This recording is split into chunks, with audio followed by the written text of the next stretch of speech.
வணக்கம் மக்களே, welcome to race. நான் உங்கள் கோகுல்ராஜ். ஸோ சமீபத்தில் வந்து பார்த்தீங்க அப்படின்னா, அதாவது எஸ்பிஐ கிளர்க் ரிசல்ட் நம்மளுக்கு வந்துச்சு. இந்த எஸ்பிஐ கிளர்க் ரிசல்ட்டில் நிறைய மாணவர்கள் வந்து கிளியர் பண்ணியிருந்தாங்க. ஸோ எல்லாருமே நிறைய பேர் நம்மள்ட்ட சொல்லியிருந்தாங்க, சார் எஸ்பிஐ கிளர்க் ரிசல்ட் நம்ம கிராக் பண்ணிட்டோம். ஸோ பிகாஸ் ஆஃப் யூ, உங்களுடைய ஆப்டிடியூட் செஷனால எனக்கு ரொம்ப யூஸ்ஃபுல்லாக இருந்துச்சு. ஆப்டிடியூட் நல்ல ஸ்கோர் பண்ணியிருந்தேன் அப்படின்னு சொல்லியிருந்தாங்க. ஒரு சில மாணவர்களால் நம்மளால் கிளியர் பண்ண முடியல அப்படின்னு சொல்லிட்டு ரொம்ப டவுனாக இருந்தாங்க.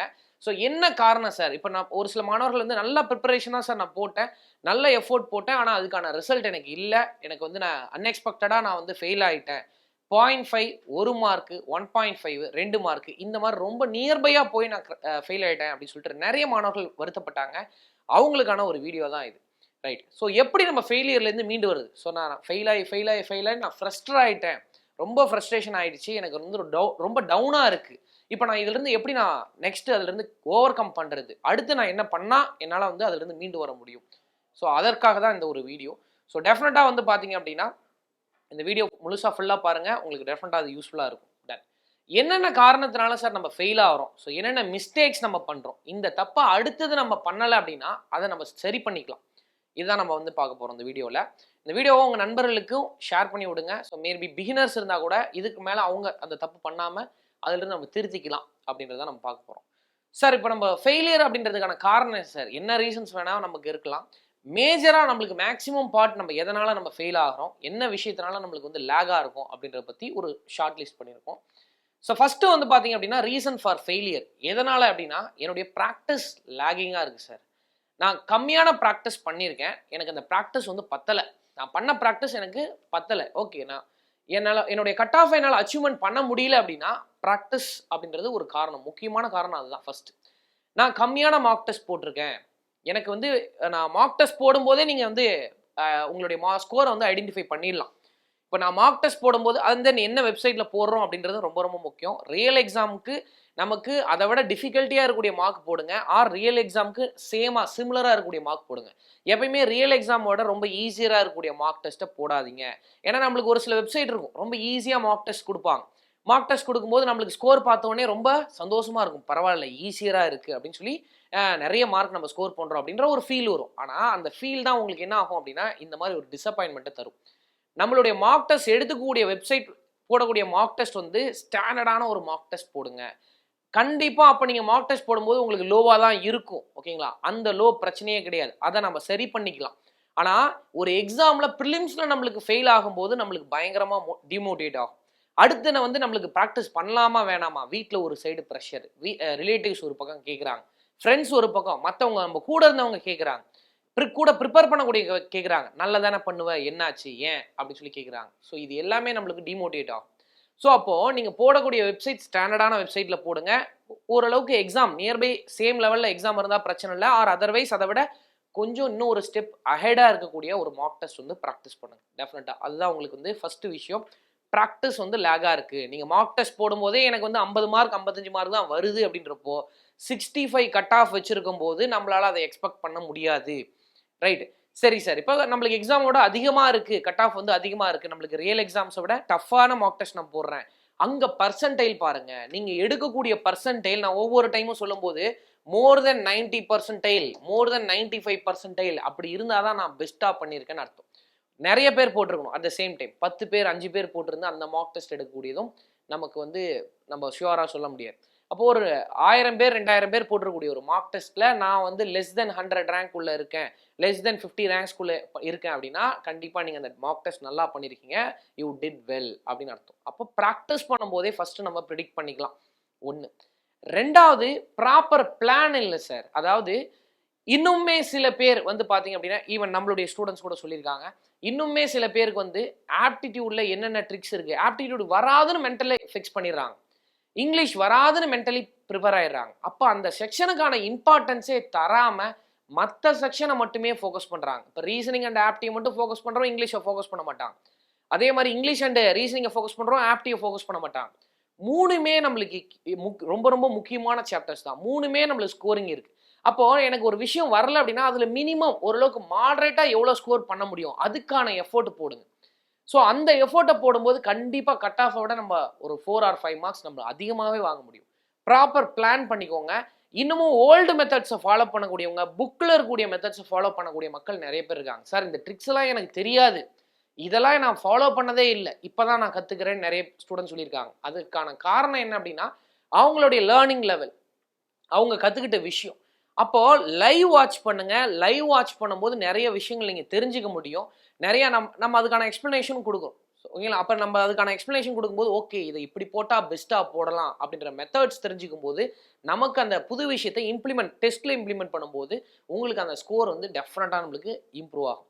அப்போ ஒரு ப்ராப்பர் பிளான் பண்ணுங்கள். ஒரு நாளைக்கு டெஃபினட்டாக மார்க் டெஸ்ட் எடுக்கணும், டெய்லி மார்க் டெஸ்ட் எடுக்கணும். ஆஃப்டர் கம்ப்ளீட்டிங் சிலபஸ், நான் ஒரு இன்ஸ்டியூட்டில் ஜாயின் பண்ணி என்னுடைய சிலபஸை கம்ப்ளீட் பண்ணிட்டேன், ஒரு டாபிக் வைஸ் நான் கொஞ்சம் ப்ரிப்பேர் பண்ணிட்டேன் அப்படின்றப்போ கண்டிப்பாக மார்க் டெஸ்ட்குள்ளே போகணும். டெய்லி மார்க் டெஸ்ட் போகணும்.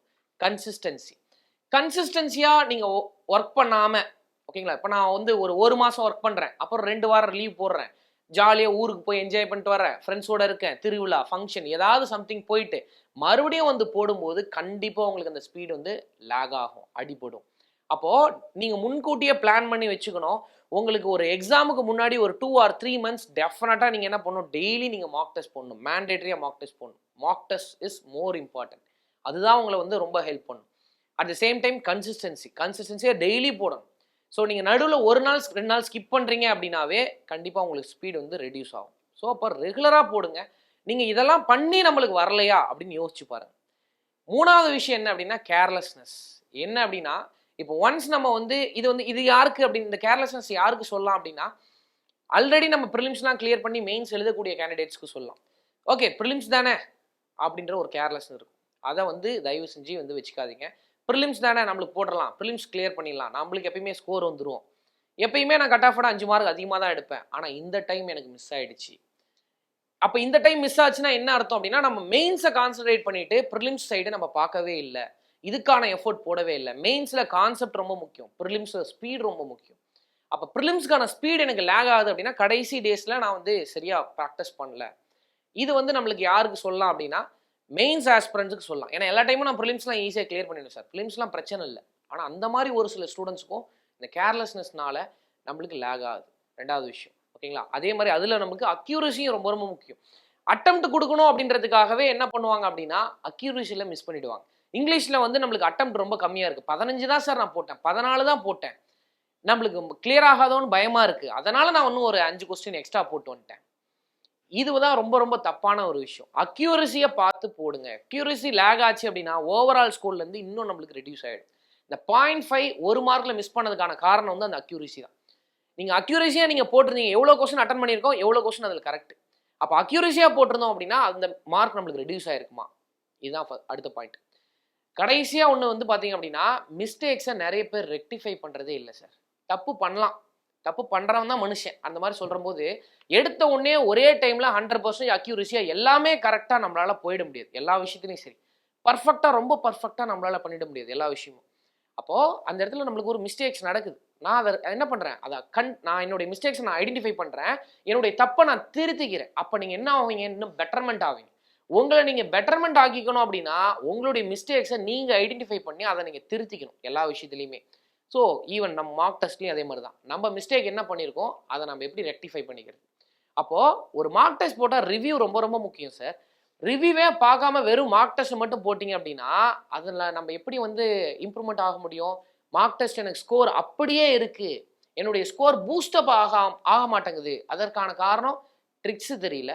2வது விஷயம் நான் அதை அனலைஸ் பண்ணுறதில்ல. முதல்ல எந்த கேள்விக்கு நான் எவ்வளோ டைம் அதிகமாக எடுத்திருக்கேன், எந்த இடத்துல நான் ரொம்ப லேகாக இருக்கேன் அதை ஐடென்டிஃபை பண்ணுங்க. எதில் நீங்கள் வீக்கராக இருக்கீங்க அதுக்கு வந்து டைம் அதிகமாக ஸ்பெண்ட் பண்ணி அதை கற்றுக்கோங்க, அதுக்கான ட்ரிக்ஸ் கற்றுக்கோங்க, அதுக்கான லேர்னிங் போடுங்க. லேர்னிங்கை போட்டு அடுத்து மறுபடியும் அதை ப்ராக்டிஸ் பண்ணுங்கள், பிடிஎஃப் ப்ராக்டிஸ் பண்ணுங்கள், தென் குவிஸ் ப்ராக்டிஸ் பண்ணுங்கள், லைவ் அட்டன் பண்ணுங்கள். இப்போ மார்க் டெஸ்ட் போடுங்க, அதில் உங்களுக்கு ஸ்பீடு தெரியும். ஒரு டிஏல எனக்கு கஷ்டமாக இருக்குது அப்படின்னா முதல்ல டிஏ வீடியோஸ் பாருங்கள், அந்த டிஏ பிடிஎஃப் எடுத்து சால்வ் பண்ணுங்கள். சால்வ் பண்ணி முடிச்சதுக்கு அப்புறமா அதை குவிஸ் போடுங்க, லைவ்ல அட்டன் பண்ணுங்கள். அப்போ நம்மளுக்கு ஸ்பீட் இன்க்ரீஸ் ஆகும். தென் மார்க் டெஸ்ட் போடுங்க. ஸோ இதை நம்ம திரும்ப திரும்ப பண்ணும்போது டெஃபினட்டாக நம்மளுக்கு ஸ்கோர் வந்து இம்ப்ரூவ் ஆகிடும். அதே மாதிரி ஒரு டைம் பீரியட் கொடுங்க சார். நான் 1 month முன்னாடி இப்போ தான் நான் ஸ்டார்ட் பண்ணியிருக்கேன், 1 month தான் ஆகுது, 1.5 month தான் ஆகுது. ஸோ கண்டிப்பாக உங்களுக்கு டைம் பீரியட் இன்னும் பத்தலை. இன்னும் நீங்கள் கொஞ்சம் அதிகமாக நம்ம ப்ரிப்பேர் பண்ணணும். ஒரு 3 to 4 months நம்ம வந்து ப்ரிப்பேர் பண்ணணும். அதுக்கப்புறம் நம்ம வந்து ஃபீல் பண்ணலாம். நான் ஸ்டார்ட் பண்ணியே வந்து 15 நாள் தான் ஆகுது, 20 நாள் தான் ஆகுது, 1 month தான் ஆகுது. ஸோ எனக்கு இவ்வளோ தான் சார் மார்க் வந்திருக்கு அப்போ வந்து கட் ஆஃப் 60 வச்சிருக்காங்க அப்படின்னா இன்னும் நம்ம கற்றுக்க வேண்டிய விஷயங்கள் நிறைய இருக்குது. ஸோ இந்த மிஸ்டேக்ஸ் எல்லாத்தையும் கரெக்டாக நீங்கள் ஐடென்டிஃபை பண்ணீங்க அப்படின்னா டெஃபினட்டாக அடுத்த டைம் வந்து நம்மளால் சக்ஸஸ் ஆகிட முடியும். இன்னொரு விஷயம், 2 விஷயம் நம்ம அதாவது ஒரு எக்ஸாமில் நம்ம ஃபெயில் ஆகிறோம் அப்படின்னா நம்ம மைண்டுக்குள்ளே 2 விஷயம் தோணும். ஒன்று, நம்ம வந்து எனக்கு இது வந்து நான் வந்து அவ்வளோ வீக்கராக இருக்கேன். இப்போ ஒரு மெசேஜ் வந்துச்சு, சார் நான் ரொம்ப ஒஸ்ட்டாக இருக்கேன் சார், நான் ரொம்ப ஒஸ்ட்டாக இருக்கேன், நான் என்ன நினச்சி எனக்கு ரொம்ப இதாக இருக்குது, நான் ரொம்ப இதாக இருக்கேன். ஒன்று, நெகட்டிவ்ல திங்க் பண்ணுறது இந்த விஷயம். இன்னொன்று, சார் நான் லாஸ்ட் டைம் எடுத்த விட இந்த டைம் நல்லா தான் நான் பண்ணியிருக்கேன், எனக்கு 10 to 15 மார்க் அதிகமாக வந்திருக்கு, நான் எக்ஸ்பெக்ட் பண்ணல, பட் நியர்பை எனக்கு ஓரளவுக்கு சாட்டிஸ்ஃபைடாக இருக்குது, நான் நெக்ஸ்ட் டைம் கண்டிப்பாக நான் என்னால் வந்து அடிச்சிட முடியும். இது 2வது பாசிட்டிவ் ஆட்டிடியூட். நெகட்டிவ் ஆட்டிடியூடில் நீங்கள் யோசிச்சிங்க அப்படின்னா நம்மளே வந்து கான்ஃபிடன்ஸ் குறைச்சிக்கிறோம். அப்போ என்னால் முடியாது, என்னால் கிராக் பண்ண முடியாது, என்னால் அதை செய்ய முடியாது அப்படின்ற டவுன் நோக்கி நீங்கள் போவீங்க. இதுவே பாசிட்டிவ் ஆட்டிடியூட், நான் போன டைமோட இந்த டைம் நல்லா பண்ணியிருக்கேன், எனக்கு நல்ல ஸ்கோர் வந்திருக்கு, அடுத்த டைம் என்னால் அடிச்சிட முடியும், அப்போ அது பாசிட்டிவ் ஆட்டிடியூட்.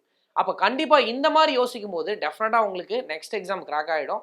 அடுத்தது நீங்கள் வந்து உங்களுடைய ஜூனியர்ஸ்க்கு நீங்கள் கைட் பண்ணலாம், இந்த மாதிரி பண்ணு, இதை ஃபாலோ பண்ணு, இதை செய் அப்படின்னு சொல்லி நீங்கள் சொல்லலாம். கண்டிப்பாக உங்களுக்கு கிராக் ஆகிடும்.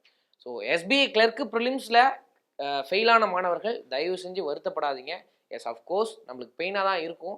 இந்த தப்புல இருந்து நம்ம வந்து என்ன சரி பண்ணிக்க போகிறோம் அப்படின்றது யோசிங்க. Right? So thank you so much for joining the session.